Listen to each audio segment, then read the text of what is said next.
बिहारी सियावर रामचंद्र की जय। श्री किशोरी जी की महती अनुकंपा से पुनः इस वर्ष यह अवसर मिला है कि इस शौर्य और साहित्य दोनों की भूमि में छतरपुर में प्रभु के मंगल में विवाह की चर्चा की जा सके।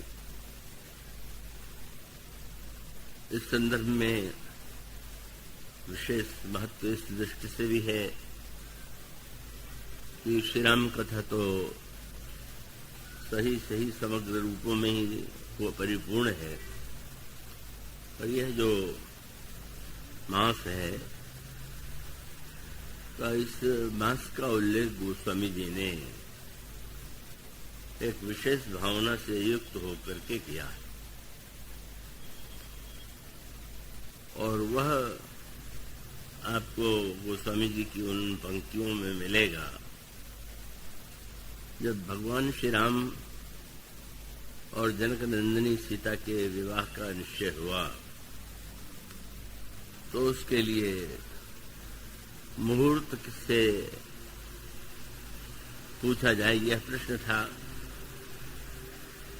तो यहाँ तो महान पुरुष थे ही, पूर्व वशिष्ठ हैं, सतानंद हैं, अनेक विश्वामित्र हैं, पर वहां से पितामह ब्रह्मा ने भी मुहूर्त निकाल करके भेजा। और बड़े आश्चर्य से लोगों ने यह देखा, यह अनुभव किया कि जो मुहूर्त यहाँ के ऋषि मुनियों ने निकाला था, ब्रह्मा ने भी वही मुहूर्त निकाल करके भेजा। गोस्वामी जी तिथियों के विषय में थोड़ा कृपण हैं, काल के विषय में उनके स्वभाव में विस्तार देने की प्रवृत्ति नहीं है।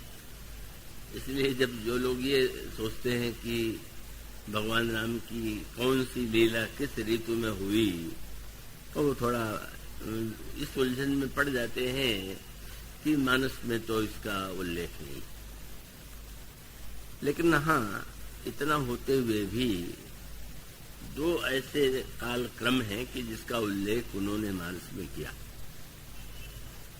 एक तो श्री राम के जन्म का, जब उन्होंने नवमी तिथि मधुमास पुनीता, शुक्ल पक्ष अभिजित हरिपीता, मध्य दिवस अति शीत में घामा, पावन काल लोक विश्रामा, चैत्र शुक्ल की नवमी को प्रभु का प्राकट्य हुआ। और यह जो विवाह प्रसंग जो इस बार चुना गया है,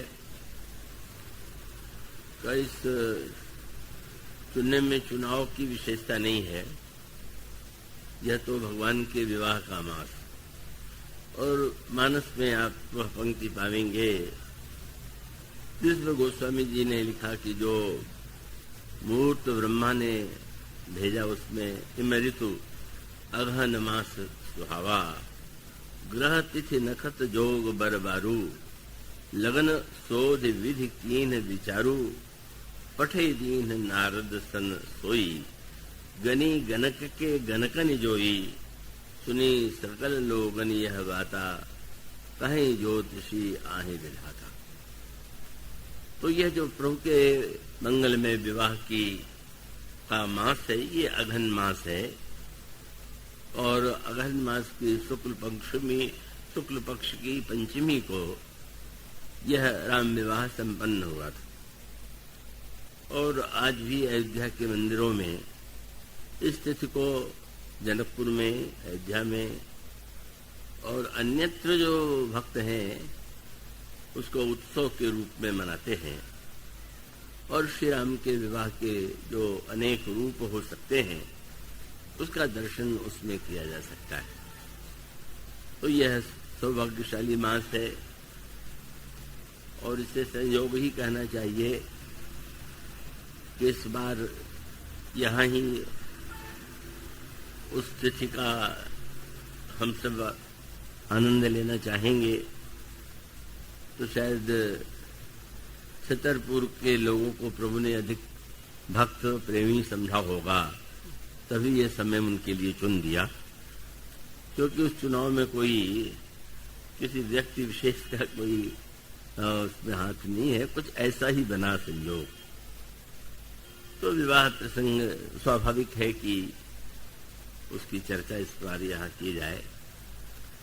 हमारे श्री विनीत जी ने, श्री निवास जी शुक्ल ने स्नेहपूर्ण शब्दों में जो भाव प्रकट किए, उसके लिए आभारी हूँ। और मुझे विश्वास है कि आप सब लोग इस विवाह प्रसंग का आनंद जो है दोनों ही अर्थों में ग्रहण करेंगे। वस्तुतः हमारे धर्म में, संस्कृति में संस्कारों का बड़ा महत्व है। और संस्कार का तात्पर्य तो आप जानते ही होंगे। जब हम किसी व्यक्ति की प्रशंसा करते हैं तो ये कह करके करते हैं कि ये बड़े सुसंस्कृत है, भाषा संस्कृत है, संस्कृत शब्द का प्रयोग किया जाता है। और सनातन धर्म ने संस्कारों को अत्यधिक महत्व प्रदान किया और उनकी संख्या 16 है। और उसमें मनुष्य के पूरे जीवन को ही संस्कारों के साथ जोड़ दिया गया है। और इसका तात्पर्य यही है कि जैसे एक पत्थर है, तो उस पत्थर को जब कोई आकृति दी जाती है, आकृति के बिना पत्थर है, पर उसमें आकृति को प्रकट कर देना यह कलाकार का कार्य है। मंदिर में जब आप दर्शन करने जाते हैं तो आप वह पत्थर जो साधारणतया कहीं किसी खान में होगा, किसी पर्वत में होगा, तो उसी को एक कलाकार ऐसा रूप दे देता है कि वो हमारे लिए दर्शनीय, वंदनीय और पूज्य बन जाता है।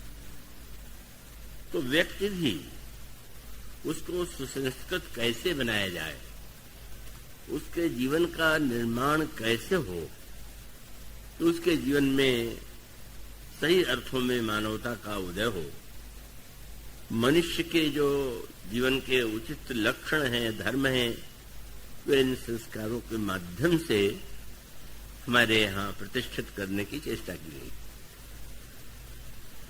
उन संस्कारों में भी विवाह का संस्कार अत्यधिक महत्वपूर्ण है। और उसका सबसे बड़ा महत्व यही है कि उसमें दो कुल या दो भिन्न भिन्न स्थान में रहने वाले परिवारों का मिलन होता है और एक आनंद और उत्साह का वह अवसर होता है। और उस आनंद उत्सव का जो अवसर होता है, हम समझते हैं कि सारे संस्कारों में विवाह को ही सबसे अधिक आनंदमय रूप में मनाया जाता है। तो यह जो विवाह है, ये एक संस्कार है। यद्यपि आज संस्कारों की प्रति हमारी धारणा वैसी नहीं है जैसी होनी चाहिए। उसमें केवल बहिरंग प्रदर्शन की मुख्यता हो गई है, पर इतना होते हुए भी उस संस्कार के जो अनेक अर्थ हैं, तात्पर्य हैं, और उस संस्कार को यदि हम सही अर्थों में जीवन में स्वीकार करें तो उसके द्वारा व्यक्ति और समाज सुसंस्कृत बनेगा। जब व्यक्ति बोलना नहीं जानता, चलना नहीं जानता, व्यवहार करना नहीं जानता, तो हम उसे असभ्य कह देते हैं, तो व्यक्ति तो संस्कृत है और उसको इनका ज्ञान ही नहीं। तो इसका अभिप्राय है कि संस्कार और संस्कारों में विवाह का संस्कार जो है वो अत्यधिक महत्वपूर्ण है। और उसका कारण है कि वर के रूप में जिसका वर्ण किया जाता है और एक कन्या जिसका अन्यत्र कहीं जन्म हुआ है, तो एक ही परिवार के अपने संस्कार होते हैं, अपना जीवन होता है। पर विवाह के लिए तो एक दूसरे परिवार से कन्या आती है। तो ये जो दो कुलों का मिलन है, और भिन्न भिन्न देश काल की स्थितियों में जो एकत्व का दर्शन होता है, और उसमें जो विवाह के जो मंत्र हैं, विवाह की जो प्रक्रिया है, वो हम सबके लिए परम प्रेरक है। और जब उन सब विवाहों में हम भगवान श्री राम के विवाह की बात करें, भगवान राम और श्री सीता जी के विवाह की बात करें, तो उस विवाह का अर्थ तो और भी आनंदमय, गंभीर, रहस्यपूर्ण और सांकेतिक है। और इसलिए इसकी विशेषता यही है कि भौतिक रूप से काल के व्यतीत होते रहने पर भी हम इतने वर्षों से इस विवाह की तिथि को मनाते हैं, उसका स्मरण करते हैं। और इसका तात्पर्य यह है कि वैसे तो काल की तिथियां समय पर पाकर पुरानी हो जाती हैं। आप अपने परिवार में ही अपने पूर्वजों में सबके जन्म की तिथि आपको ज्ञात नहीं होगी, अन्य तिथियों का आपको ज्ञान नहीं होगा, लेकिन भगवान राम और श्री सीता जी के विवाह जन्म की तिथियों को यदि हम आज भी नहीं भूले हैं और हम उसमें दिव्य आनंद का अनुभव करते हैं, तो उसका विशेष कारण है। और कारण यह है कि यह जो विवाह है, यद्यपि किसी देश में हुआ, मिथिला जनकपुर में हुआ, त्रेता युग में हुआ, और जैसा मैंने भी आपसे कहा कि अगहन मास की शुक्ल पक्ष पंचमी को हुआ, पर देश और काल से ये जो घटना देश काल में घटित हुई, उसे हम अपने जीवन में देश और काल से उसको सीमित नहीं होने देते। अभी तो ऐसा प्रतीत होता है कि यह घटना जो है हमारे जीवन के निरंतर जीवन में घटित होने वाली घटनाओं में, और शायद आप लोगों में तो कुछ लोगों को ज्ञात, अधिकांश लोगों को शायद ज्ञात न हो कि एक आध मंदिर तो ऐसे हैं इसी अवधि में कि जहाँ प्रत्येक पंचमी को विवाह का उत्सव मनाया जाता है। तो इससे बढ़ करके यदि आप चाहें तो मास में क्यों, आप प्रतिदिन विवाह का उत्सव मना लिया करिए। और विवाह के उत्सव को यदि हम और आप अपने जीवन में मना सकें, तो गोस्वामी जी ने जो आपको आश्वासन दिया है वो तो आप चाहते ही होंगे।